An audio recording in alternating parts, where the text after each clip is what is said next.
창세기 50장의 내용은 야곱의 죽음 또 그의 장례를 치른 일들에 대한 소개, 그 장례 이후에 형제들이 또다시 요셉을 향해서 오해하고 두려운 마음을 갖고 있는 것에 대해서 요셉이 그렇게 할 필요가 없다 안돈시키는 내용들이 소개가 되고요.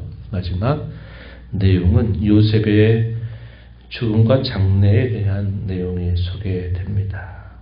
그가 애굽에 17살의 소년으로 애굽의 노예로 팔려오고 또 종으로 죄인의 신분으로 살면서 거기서 93년 세월을 지내죠. 애굽의 총리가 된 30세로부터 110세까지 곧 80년 또 세월이 됩니다. 애굽에서 거의 인생의 거의 대부분을 이곳에서 살았다는 사실을 확인하게 되고, 비록 그 가나안 땅에서 살았던 세월들은 어린 시절에 생활했던 것이지만 하나님을 향한 그의 신앙, 또 하나님이 자신에게 주신 그 약속을 붙들고 자신은 소년들이 묻혀있는 그 약속의 땅에 가도록 또 후손들에게 부탁하는 그런 내용들이 소개가 됩니다. 보면 1절부터 14절의 내용에 야곱의 죽음과 장례에 대한 기록이 소개가 되죠. 야곱의 이 장례, 얼마나 장엄하게 이 장례가 치러지게 되는지 우리가 읽은 바와 같이 애굽의 장례법에 따라서 사람이 죽게 되면, 그것도 높은 지위에 있는 사람이겠죠. 죽게 되면 40일 동안을 향으로 처리합니다. 우리가 이집트의 미라라고 하는 그 장례법에 대해서 우리가 알고 있는 바가 있는데 40일 동안에 시신이 썩지 않도록 향으로 처리하고, 또 애굽 사람들은 70일 동안의 그 죽음을 애국하는 풍습이 있었다 소개가 됩니다. 얼마나 이 장례가 긴 시간 동안 치러지게 되는지 우리가 볼 수 있는 부분이죠. 그만큼 이 애굽에서 살았던 이 야곱의 삶에 대해서 이 애굽 사람들도 대단히 그를 존중히 여겼다는 것을 볼 수 있다는 겁니다. 바로가 북한 사람들에게 아버지가 자신에게 부탁했던 그 말들을 바로에게 전할 것을 요청하게 됩니다. 나로 아버지의 유언대로 나도 아버지가 살던 그곳에 올라가서 장례를 치르게 해달라라고 하는 요구를 바로에게 전하게 하고, 그러한 말을 들었던 이 바로는 그렇게 하도록 해라, 내 아버지를 장사하도록 해라 하는 명령이 주어지게 됩니다. 거대한 장례 행렬이 이루어지게 되는데 본문에 보니까 그 정도가 대단했습니다. 7절부터 9절에 표현된 것처럼 바로의 모든 신하들도 그 장례 행렬에 앞서가고 바로 궁의 원로들, 애굽 땅의 모든 원로, 또 요셉의 온 집, 또 그의 형제들과 그의 아버지 집이 그와 함께 올라갔다.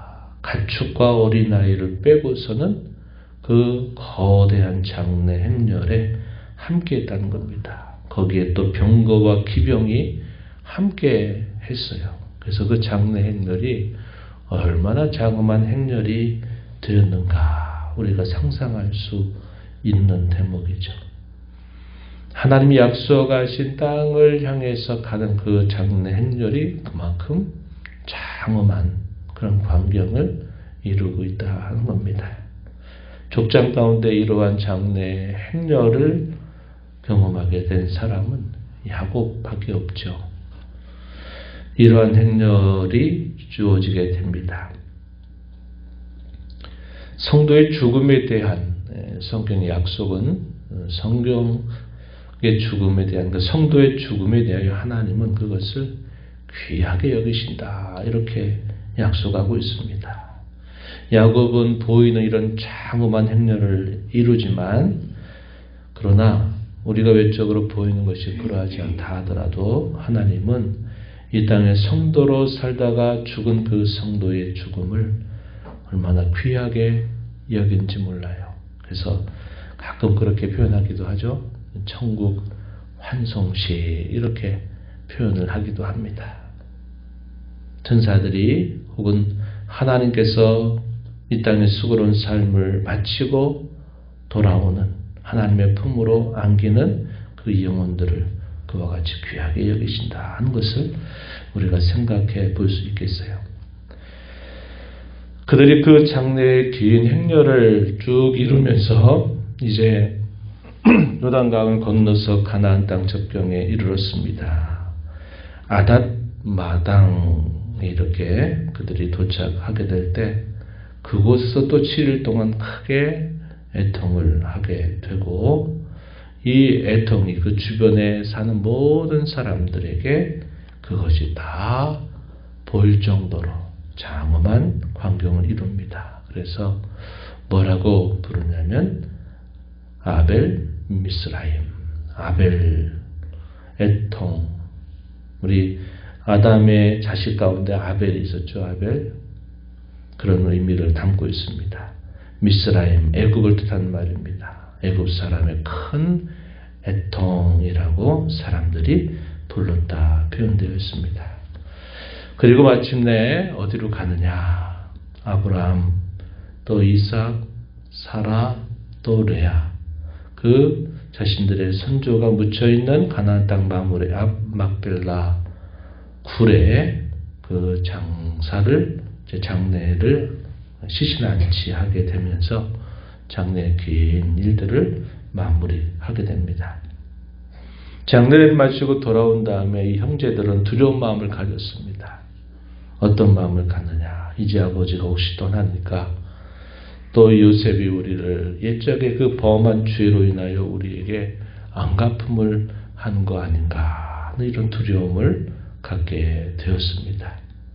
15절 요셉이 혹시 우리를 미워하여 우리가 그에게 행한 모든 낙을 다 갚지 않을까 이렇게 오해하면서 두려운 마음을 갖게 됩니다. 그래서 요셉을 향해서 또 간청하죠.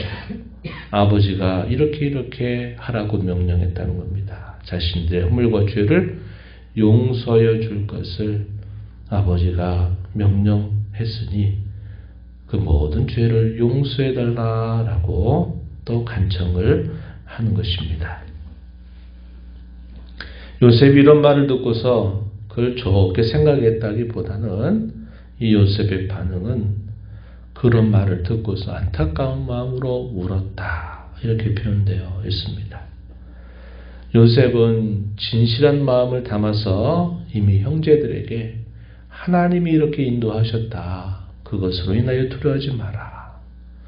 형제들의 모든 잘못에 관하여 그가 다 용서하고 그 모든 일들을 다 받아들이고 그때까지 살아왔는데 여전히 그 일에 대하여 아직도 자신을 두려워하는 형제들의 모습을 보면서 여러 가지 마음이 교차했을 것이다 여겨지는 겁니다. 자신의 말을 그렇게 아직도 그 말을 진실로 받아들이지 못하고 아직도 두려워하고 있나 이런 마음도 들고 또 여전히 그런 마음을 가지고 이제까지 또 살아온 형제들에 대한 안타까움 여러 마음들이 아마 교차했을 것이다 여겨집니다. 그러한 형제들을 향하여 요셉은 또다시 간곡한 마음으로 그들을 위로하죠. 19절 21절 읽은 말씀대로 두려워하지 말라라고 그들을 안심시킵니다. 내가 하나님을 대신하겠습니다. 이렇게 말하면서 하나님께서 어떻게 자신의 삶을 인도하셔서 이렇게 하나님의 구원의 역사를 이루셨는가 다시 그들에게 고백하는 내용들 표현되고 있어요. 20절에 표현된 대로 당신들은 나를 헤아려 하였지만 하나님은 그것을 선으로 바꾸셔서 오늘과 같이 많은 백성의 생명을 구원하게 하려 하셨습니다. 이렇게 말하는 겁니다. 악과 또 이런 죄라고 하는 것도 하나님께서 그것을 선으로 바꾸어서 그의 선한 역사, 구원의 역사를 이루셨는데 하나님이 나를 통해서 그런 일을 이루어 주신 것이다 라고 고백한 겁니다. 그런 마음을 따라 또 형제들에게 안돈시키면서 그들에게 약속의 말을 덧붙여주죠. 21절 우리가 읽은 말씀대로 보시니까 뭐라고 표현되어 있습니까? 내가 당신들과 당신들의 자녀들까지 내가 다 기를 것입니다. 이렇게 약속을 하는 모습이 소개가 됩니다. 그러면서 간곡한 말로 위로하였더라 이렇게 표현되어 있습니다. 그리고 나서 이제 시간이 흘러 요셉이 이제 110세가 됩니다. 그의 죽음의 나이죠. 그래서 아까 말씀드렸듯이 총리가 돼서 80년을 산 것이죠. 그가 애굽에 처음에 노예 신분으로 왔을 때로부터 따지면 93년의 세월을 이곳에서 보내게 된 겁니다. 요셉이 부탁합니다. 나는 죽을 것이지만 하나님께서는 당신들을 돌보시고 당신들을 이 땅에서 인도하여 내셔서 아브라함에게, 이삭에게, 야곱에게 맹세하신 땅에 이르게 해 주실 것입니다. 하나님께서 반드시 당신들을 돌봐 주실 것입니다. 당신들이 이 땅을 떠나게 될 때 내 해골을 메고 올라가 달라라는 유언적인 부탁을 하게 한 겁니다. 그래서 그가 마침내 죽음을 맞게 되고 그가 애굽의 장례법에 따라서 결국 장례가 치러지게 되면서 요셉의 110년 살이를 마무리하게 된 것이죠. 아까도 말씀드렸듯이 요셉은 가나안 땅에 대한 기록보다도 사실 애굽 땅에서 살아왔던 많은 시간들 또 이곳에서 겪었던 많은 일들을 보게 되면 사실상 요셉에게 있어서 실제적인 고향은 애굽이라 말할 것입니다. 그러나 그는 하나님을 섬기는 그 신앙을 따라서 자기가 오랫동안 고향처럼 살아왔더니 애굽도 자기가 있을 곳이 아님을 언제나 기억했던 것이죠.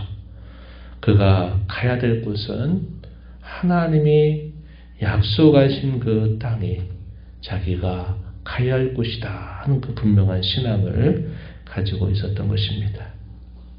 오랜 연단의 시간을 통해서 그가 애굽의 총리가 되어서 실제 그 애굽의 치리자가 된 오랜 세월을 보내는 중에도 요셉의 자세는 늘 겸손했고 한결같은 마음을 품었습니다.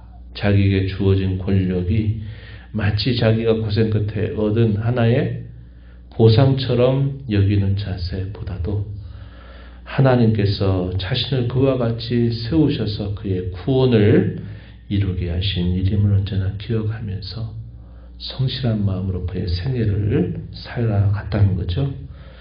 애굽의 많은 그러한 종기와 또 영화를 누리면서도 그 자신은 정작 하나님께서 약속하신 그 땅을 참된 자신이 거주해야 할 땅으로 여기면서 살았던 것이다 하는 것입니다.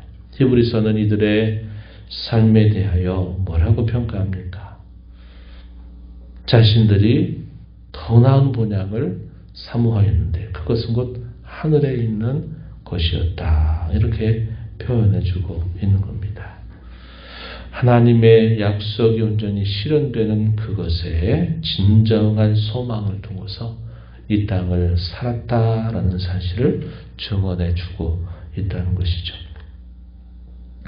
성도로 살아가는 저와 여러분의 일생 또한 이 약속의 땅, 하늘의 참된 본향을 향해서 나아가는 것임을 우리도 늘 기억하며 우리에게 주어진 이 모든 생애 동안 하나님의 약속의 말씀을 가슴에 품고 그 약속이 이루어지기를 소망하면서 그 약속의 땅에 이르기를 힘써 살아가는 삶이 되어야 하겠다. 오늘 이 말씀을 생각하며 저와 여러분이 이러한 결심을 가지고 남은 생애를 살아가게 되기를 바랍니다. 우리는 지금 이 땅에서 두 나라를 살고 있어요. 어떤 나라입니까? 세상의 나라에 살고 있으면서도 또 한편으로는 그리스도의 나라, 천국을 또 한편으로는 살고 있습니다. 늘 말씀드리지만 죽어서 비로소 가는 나라가 천국이 아니에요. 우리가 그리스도 안에서 거듭난 순간부터 우리는 그의 나라 안에 우리가 살고 있다는 사실을 기억해야 합니다. 나중에는 어떻게 될까요? 두 나라가 아니라 온전한 한 나라를 살게 될 겁니다. 세상 나라가 주와 그의 그리스도의 나라가 된다 하신 성경의 약속대로 나중에는 세상 나라와 이 영적인 나라 두 나라를 산 게 아니라 이제 온전한 완성된 하나님의 나라에서 우리가 살게 됨을 우리가 늘 기억하면서 이 땅에 두 나라 사는 동안에도 이 세상에 속한 자처럼이 아니라 그리스도 안에서 하나님 나라에 속한 자로 천국에 이미 속한 자로 우리의 신분과 우리의 자세를 늘 가다듬어 살아가는 저와 여러분이 되어야 하겠습니다. 하나님 아버지 감사합니다. 이 새벽 시간에도 저희들을 깨워주셔서 오늘도 아버지 앞에 걸음을 인도하시며 앞서 행하시며 주시는 주의 말씀을 또 마음에 담아 그 말씀을 통해서 여전히 오늘도 살아계신 하나님, 영원하신 하나님, 변치 아니하신 하나님 앞에 저희의 삶을 되돌아보며 또 저희가 어떠한 삶을 살아야 될지 교훈받게 해주셔서 감사드립니다. 애굽의 인생의 대부분을 살았던 요셉, 그는 그곳에서 많은 부귀와 권세와 영예를 얻으면서도 자신이 가야 할 곳이 어딘가를 잃지 않는 삶을 살면서 자신을 나중에 조상들의 땅에 묻어달라라고 요청을 했습니다.